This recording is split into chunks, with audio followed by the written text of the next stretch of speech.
दशरथ राजा म्हणजे कोण? तर प्रभू रामचंद्र भगवान त्यांचे पिताचे नाही का? दशरथ राजा हे स्वर्गामध्ये सुद्धा देवांना मदत करण्यासाठी जायचे. असंच एकदा दशरथ राजा हे दानवांशी युद्ध करत असताना दशरथ राजांच्या रथाचं चाक तुटलं होतं आणि त्यावेळेस कैकेयीने स्वतः खांद्यावर घेऊन त्या रथाला आधार दिला होता. आणि त्यावेळेस दशरथ राजाने कैकेयी मातेला वचन दिलं होतं की काय पाहिजे ते माग, कारण तू माझा प्राण वाचवलास आणि युद्ध जिंकू शकलो. त्यावेळी कैकेयी मातेने कुठल्या प्रकारचा वर मागितला ती म्हणजे ज्यावेळेस वेळ येईल त्यावेळेस मी वरदान मागेन. आणि ज्या दिवशी प्रभू रामचंद्र भगवंतांचा राज्याभिषेक होणार होता, ज्या दिवशी गादीवर बसणार होते, त्याच दिवशी अजून गावोगावमध्ये तसल्या मंतरा बघायला मिळतात.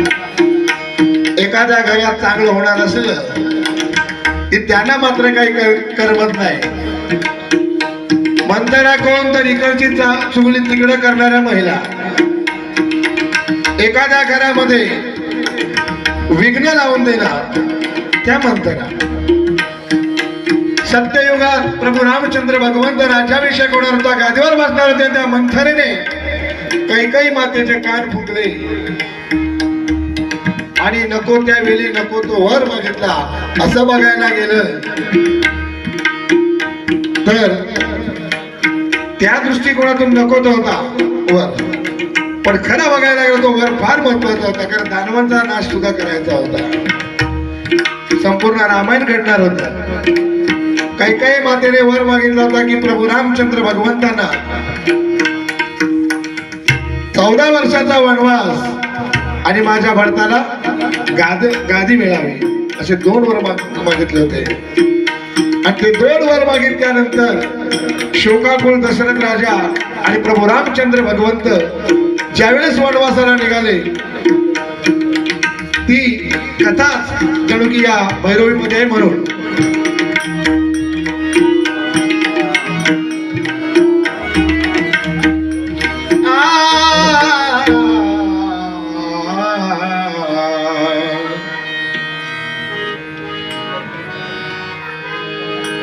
मने कैकया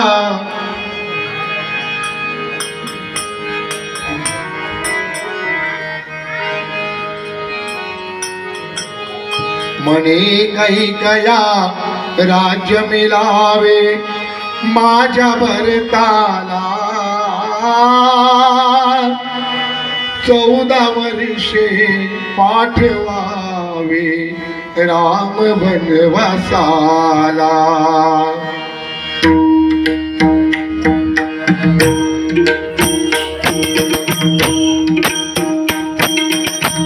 दशरथ राजा म्हणे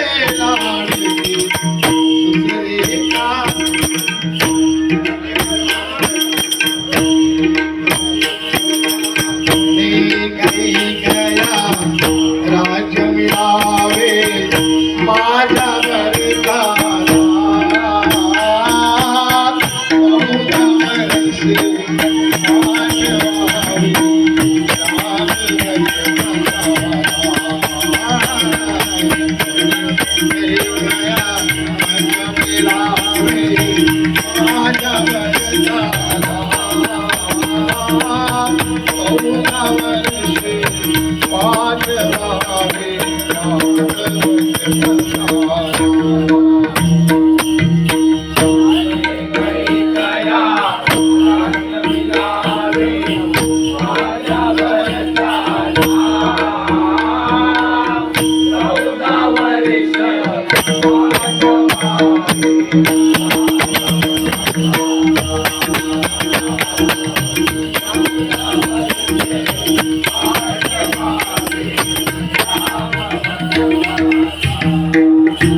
धरोणी पैसली कैकया धरोणी पैसली कैकया देवोणी वचना